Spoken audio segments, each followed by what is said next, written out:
Donc, bonjour, je suis effectivement Aude Boilère-Hérold, la directrice de l'hôpital Cochin, et je vais en binôme avec le professeur Alain Cariou témoigner finalement de la façon dont on a tenté de gérer la crise. On a focalisé notre présentation sur la première vague. Deux diapos très rapidement pour vous dire qui on est, quelque part.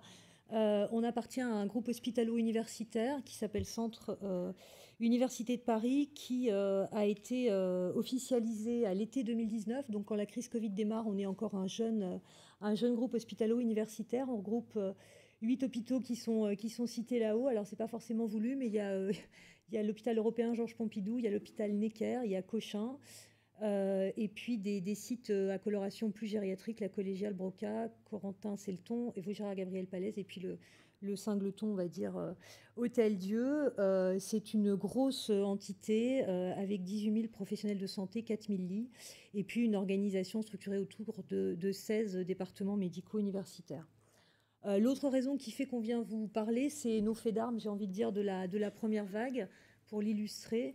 Donc vous avez le capacitaire, c'est une façon comme une autre de l'illustrer, hein, il y en a plein d'autres, mais le capacitaire installé à l'hôpital Cochin juste avant la crise, avec la caractéristique d'avoir globalement peu de lits fermés du fait de difficultés, qu'elles soient techniques ou surtout RH.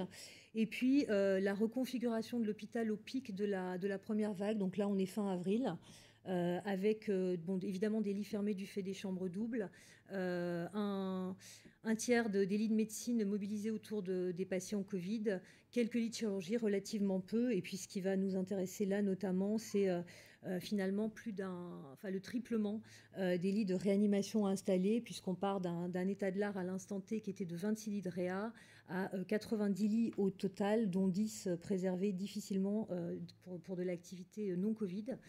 Et puis on avait dimensionné un capacitaire relativement important eu égard à l'usage qu'on en a eu en obstétrique. Alors peut-être parce que notre première patiente était une patiente d'obstétrique, mais finalement c'est des lits qui ont été utilisés en deuxième et troisième vague, mais qui l'ont été relativement moins que ce qu'on imaginait en première intention.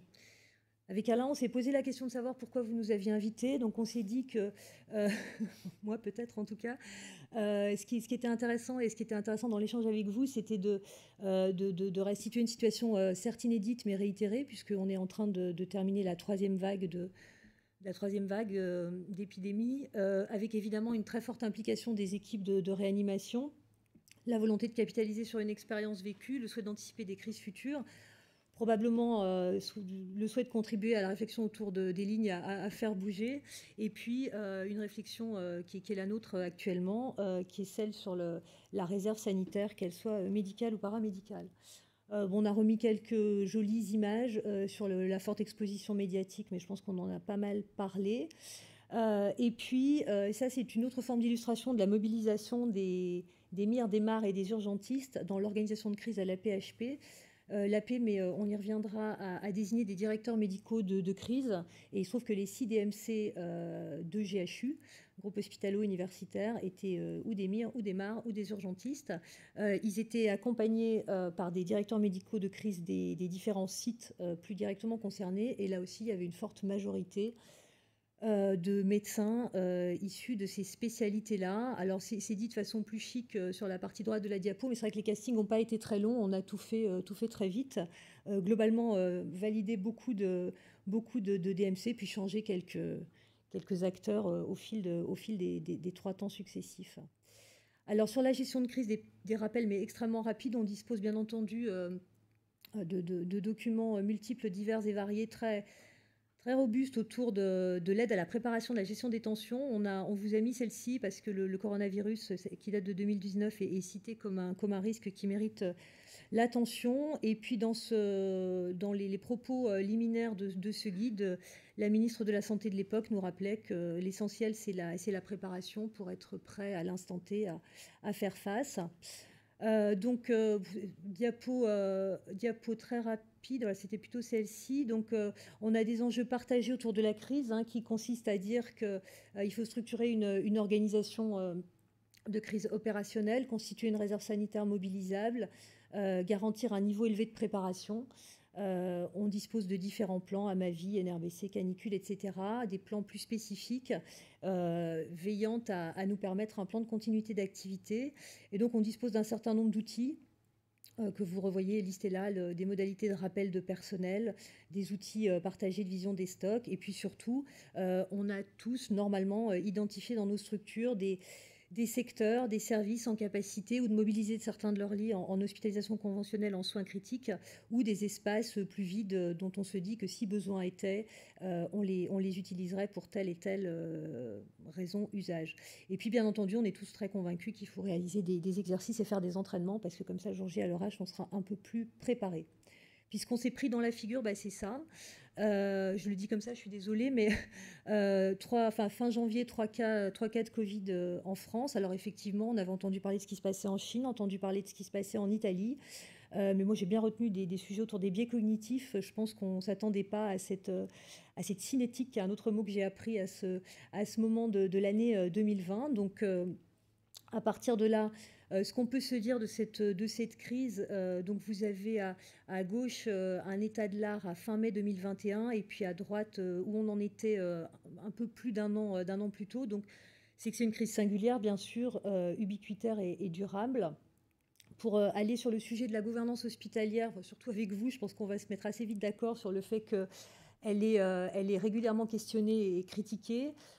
Pourquoi? Alors, sur la gauche, les exemples sont ceux de l'hôpital public, mais parce que les hôpitaux sont des entités complexes, parce qu'il y a de multiples comités, commissions qui président à leur destin.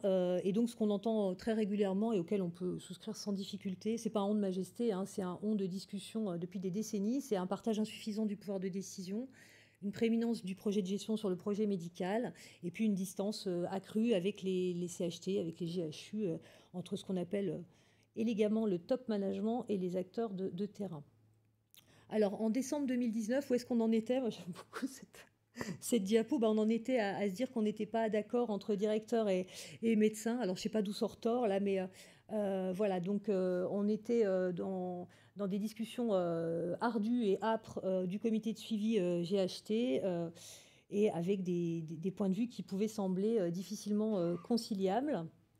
Et puis quelques mois plus tard, relativement peu, alors ça nous a semblé important de rappeler le quoi qu'il en coûte, parce que je crois que ça a été quand même un élément important, ou un élément d'identité de cette époque-là. Donc quelques mois plus tard, c'est un article du 20 mai, il y en a d'autres juste après, le retour de cette première expérience sur la vague Covid, je ne dirais pas apaiser les esprits, mais en tout cas a permis aux uns aux autres de mieux se connaître, de mieux discuter, de décloisonner tous azimuts, y compris entre services probablement. Donc là, on en a mis plusieurs pour être œcuménique. Donc, libérons l'hôpital du fléau bureaucratique, une plus posée à côté. Diriger un hôpital nécessite une gouvernance partagée. Qui doit diriger l'hôpital? Les médecins, les directeurs, les ARS. Et puis celle-ci, c'est la dernière sur un retour d'expérience formalisé par les directeurs d'hôpital, qui, en substance et en résumé, essayaient d'expliquer pourquoi, c'était une expression qu'on a beaucoup entendue, l'hôpital a tenu finalement. Et j'en termine, moi, pour ma partie de présentation, avec un hommage rendu à la mission Clarisse et à son rapport. Juste pour vous rappeler, donc il est sorti en juin, ce rapport en juin 2020. Et il avait comme ambition de faire le point et de proposer des recommandations, il y en a une cinquantaine, autour de la gouvernance et de la simplification de l'organisation hospitalière. Effectivement, ce rapport traite de différents sujets, certains qui sont en œuvre, d'autres qui ne le sont pas, dans un contexte où, par ailleurs, mais ça a été dit tout à l'heure, le Ségur, qui est un autre rendez-vous après ma santé 2022, évidemment, ne satisfait pas tout le monde. Je ne veux surtout pas m'embarquer dans cet aspect de la discussion. Donc, je vais passer la parole à Alain Cariou pour savoir si cette gouvernance a été réellement chamboulée. Merci beaucoup. Effectivement, est-ce que ce qu'on a vécu tous les jours, on s'est vu matin, midi, soir, week-end, on s'est appelé énormément, est-ce que ça correspond vraiment à une gouvernance chamboulée? C'est de ça dont on a pas mal discuté ces dernières semaines. À vrai dire, avec un peu de recul, avec un faible recul, puisque finalement on est encore en fin de troisième vague, moi j'en suis pas si certain que ça. C'était un peu ça le sens de ce que je voulais partager avec vous.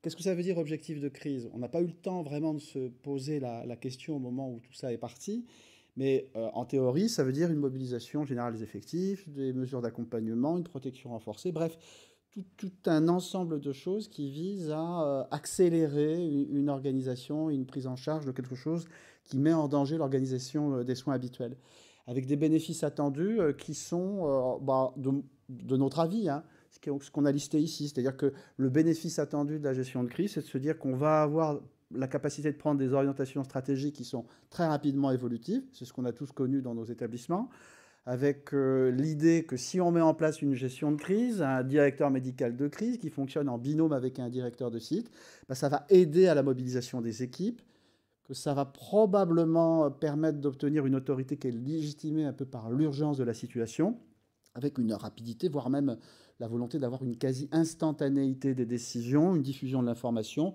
une facilitation du dialogue et des décisions prises par rapport aux équipes de soins. Et puis finalement, le directeur de crise et ceux qui l'entourent vont être des interlocuteurs acceptés, reconnus localement, qui vont être des acteurs de soins, qui vont aussi servir à alimenter la réflexion de la gouvernance, qui vont être un peu des sortes de spin doctors. Mais en fait, ce qu'on a fait, c'est ce qui était écrit. On a tenté de faire ce qui était écrit. On ne s'est pas écarté considérablement de ce qui était prévu dans la doctrine Orsan, qui est une doctrine qui prévoyait l'apparition de ce type de phénomène, même si personne ne pensait en 2019 que ça allait arriver aussi vite et aussi fort, mais c'est ce qu'on avait écrit, en termes d'activation, de plan de mobilisation en 2 niveaux, niveau 1, niveau 2.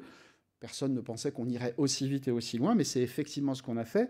Mais finalement, quand on regarde ce qu'est cette doctrine et la manière dont on l'a appliquée, elle est très reposée sur la gouvernance en place. La structuration d'une cellule de crise hospitalière, elle est d'abord et avant tout, et moi je l'ai rapidement compris, pilotée par le directeur de l'établissement lui-même. Le directeur de crise et la cellule de crise, et tout ce qui va s'organiser autour, ça va s'appuyer, si c'est bien préparé en amont, sur les organisations qui étaient déjà en place. Ça, ce sont des éléments de doctrine qui sont extrêmement importants et qu'encore une fois, on a largement appliqué pendant cette situation. OK, on a mis en place une cellule de crise et des organisations de crise qu'on peut tenter de résumer sur des schémas aussi complexes que celui qui apparaissent, mais ce qu'on voit bien, c'est que cette cellule, encore une fois, elle est en interaction extrêmement concrète au quotidien avec les structures existantes et la gouvernance qui est déjà en place. La structure de crise ne fonctionne pas, et maintenant j'en suis complètement convaincu, si elle ne s'appuie pas sur une gouvernance qui était déjà extrêmement puissante et qui temporairement accepte de déléguer une partie de ses pouvoirs de gouvernance sur la structure de crise qui est mise en place. Ne lisez pas tout. Voilà la fiche de poste qui a été rédigée à l'intention des directeurs médicaux de crise à l'AP-HP. Fondée sur notre propre expérience. Regardez combien il est important de s'assurer dans cette fiche de poste que le directeur de crise va, encore une fois, s'appuyer sur la gouvernance déjà en place. Le directeur de crise, il est le conseiller médical. Il analyse la situation d'un point de vue médical. Il s'appuie sur les structures en lien. Il pilote la réflexion médicale en lien avec la gouvernance en place. Très important de sortir du fantasme, pour moi, qui consisterait à laisser penser que les structures de crise se sont substituées à la gouvernance en place, ont pris le pouvoir et se sont en quelque sorte attribuées des compétences qu'elles n'ont pas, ces structures de crise. En fait, elles ne sont pas là pour ça. On a fait, là aussi ne lisez pas tout, c'est simplement pour vous montrer qu'en sortie de crise, on a fait une sorte de retex, un vrai retex entre directeurs de crise à la paix, pour essayer d'en tirer des conclusions entre ce qu'on avait senti comme étant quelque chose qui s'était bien passé et peut-être des choses qui n'avaient pas forcément bien marché. Dans la colonne de droite. Vous pouvez vérifier, à aucun moment, vous pourrez le faire plus tard, à aucun moment on s'est questionné a posteriori sur le fait que ces structures de crise avaient joué le rôle, s'étaient emparées du pouvoir, pardonnez-moi l'expression, pour remplacer la gouvernance en place. Ça n'a jamais été a posteriori un enjeu véritablement de ces différents retextes. Le point qui a été extrêmement souligné, en revanche, c'est cette notion de leadership participatif pendant la situation de crise. Un mélange entre ce qu'on a qualifié d'organisation de type militaire, hiérarchisée et collective, peut-être que certains s'y retrouvent, et d'une autonomie assumée au niveau des différents groupes hospitaliers, avec une chaîne de commandement extrêmement resserrée. C'est probablement ça qui a été une des caractéristiques principales, c'est cette espèce de chaîne de commandement extrêmement resserrée entre la gouvernance de crise et le partage des informations, avec a posteriori, mais peut-être que vous ne partagerez pas cette opinion, finalement relativement peu de comportements déviants. On aurait pu éventuellement craindre que ça puisse dévier de temps en temps. Ça n'a pas été vraiment le cas. Encore une fois, c'est un retex fait par les directeurs médicaux de crise de la paix, et donc ça comporte un certain nombre de biais, bien entendu, sur notre capacité à apprécier ce qui s'est passé. L'impression, mais moi ça m'intéresserait bien évidemment avoir votre point de vue là-dessus, c'est que cette direction de crise, elle est temporaire, elle ne fonctionne que si elle ne s'applique qu'en situation de crise. C'est un pilotage à vue avec une réactivité très instantanée qui serait très peu fonctionnelle pour la gestion courante et usuelle de nos établissements de santé. Ça marcherait probablement pas bien du tout. Ça a marché parce que ça a capté l'essentiel des ressources. On est sur la première vague. Je suis assez convaincu que tout ce qu'on a fait qui a bien marché, c'est parce qu'on nous a donné énormément de moyens, et tout à l'heure, vous vous souvenez du quoi qu'il en coûte. Le quoi qu'il en coûte, moi, je l'ai vécu au quotidien. Je pouvais, et nous pouvions, tous les deux, organiser de manière extrêmement réactive la réattribution de ressources vers la prise en charge de ces patients. Je ne peux pas le faire, vous ne pouvez pas le faire, nous ne pouvons pas le faire au quotidien. Donc, je pense que le message essentiel de notre communication, c'est d'être absolument convaincu que tout ce qu'on a fait a pu fonctionner grâce à l'intrication d'une gouvernance en place qui fonctionne bien, sur laquelle est venue se greffer une gestion de crise, une situation de crise et une organisation de crise qui a utilisé à bon escient les structures déjà existantes et la gouvernance en place, et qui a temporairement utilisé ces ressources et des ressources supplémentaires qui lui ont été attribuées pour gérer cette crise.